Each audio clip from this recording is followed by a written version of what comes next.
अस्सलामुअलैकुम व्यूअर्स, उम्मीद करती हूँ आप सब खैर वाफियत से होंगे।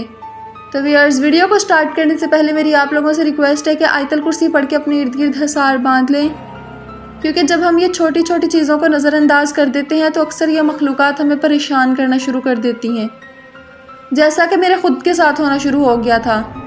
अपनी पिछली कुछ वीडियोस को रिकॉर्ड करते हुए मैंने ये बात निगलेक्ट कर दी कि मैंने आयतल कुर्सी पढ़नी है, और ये चीज़ों ने, इन मखलूक़ात ने मुझे परेशान करना शुरू कर दिया था। मैं रात को जब सोती तो मुझे ऐसा महसूस होता जैसे मेरे पास कोई खड़ा हो और हड्डी चबा रहा हो, लेकिन जब मैं देखती उधर कुछ भी ना होता। मैं टॉर्च लेके पूरा बेड के पीछे देखती, साइड टेबल्स के पीछे देखती, मुझे कभी भी कुछ नज़र ना आता। लेकिन जब मेरी हल्की सी आंख लगती मुझे फिर महसूस होता कि मेरे पास खड़ा कोई हड्डी चबा रहा है। जब मैंने घर ये बात बताई तो मेरे घर वालों को फ़ौरन समझ आ गई और उन्होंने मुझे कहा कि आयतल कुर्सी पढ़ के अपने गिर्द हिसार बांध लिया करो, अल्लाह का पाक कलाम है, तुम्हारी हिफाजत करेगा। और अल्हम्दुलिल्लाह सारा कुछ ठीक है जब से मैंने आयतल कुर्सी पढ़नी शुरू की है। हाँ, जब मैं एक दो दफ़ा निगलेक्ट कर देती हूँ, इस चीज़ को नज़रअंदाज कर देती हूँ, तो ये वाक़यात दोबारा शुरू हो जाते हैं। मुझे कोई ना कोई चीज़ दोबारा परेशान करने लगती है। इसलिए आप सबसे भी मेरी यही रिक्वेस्ट है कि आप लोग भी आयतल कुर्सी पढ़ लें। और अगर मेरी वीडियो पसंद आए तो वीडियो को लाइक कर दें, क्योंकि आप लोगों का एक छोटा सा लाइक मुझे बहुत ज़्यादा खुश कर जाता है।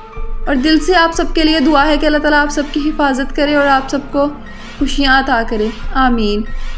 चलें बढ़ते हैं हम अपनी स्टोरी की तरफ। तो ये जिनकी स्टोरी है, ये कहते हैं कि हमारे सारे कज़न्स घर पे इकट्ठे हुए थे और हम सब ने प्लान किया रात में कि चलो कहीं बाहर चलते हैं। उस वक्त रात के तकरीबन 3 बजने वाले थे, तो घर वालों ने मना कर दिया, कहा कि नहीं, ये टाइम है कोई बाहर जाने का। इन्होंने यहाँ पर यह भी मेंशन किया है कि मैं एक बहुत बैकवर्ड इलाके से बिलोंग करता हूँ और यहाँ पर रात के टाइम डिलीवरी भी नहीं होती।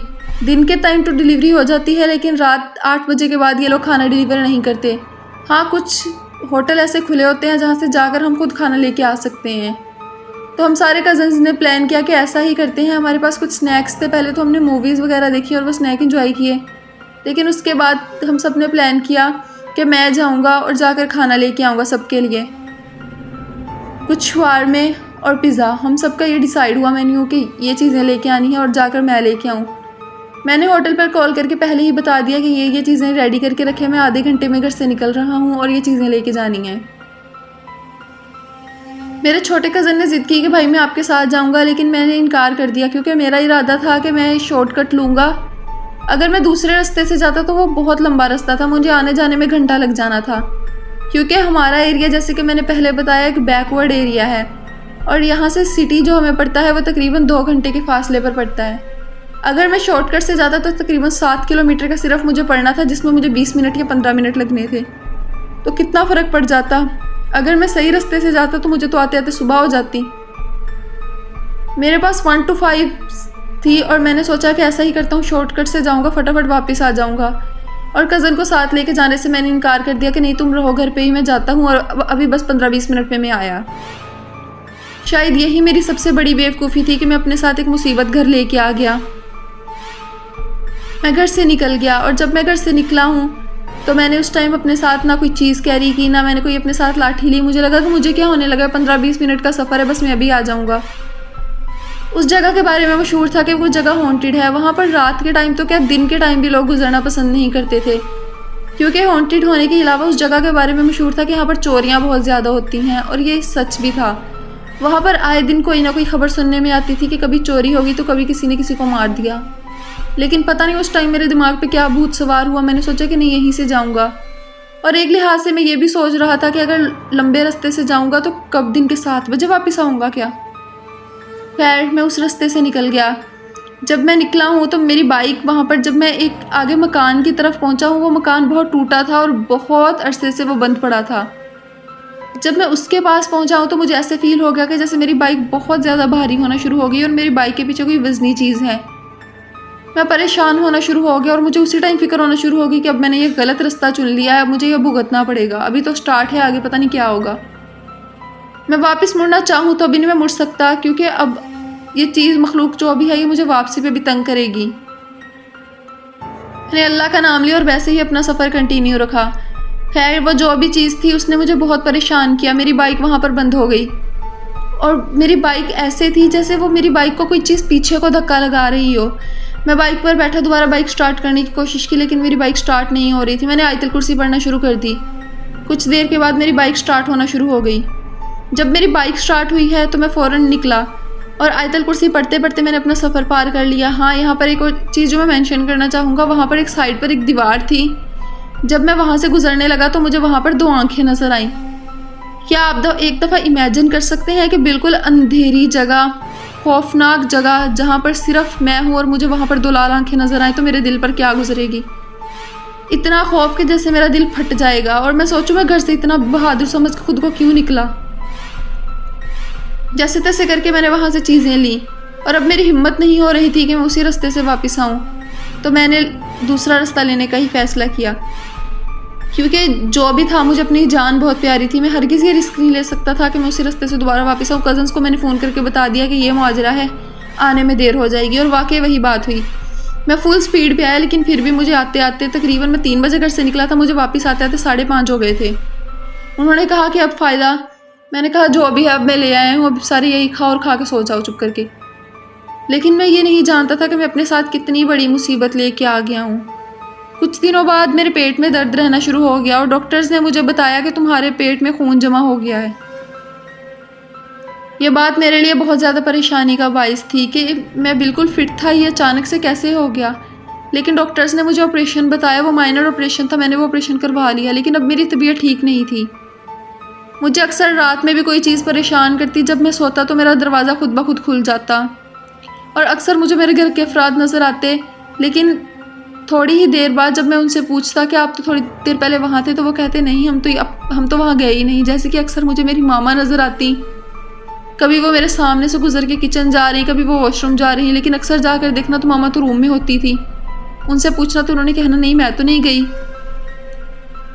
ऐसे ही मुझे 2-2 नज़र आने लगे मेरी फैमिली के सारे मेंबर्स।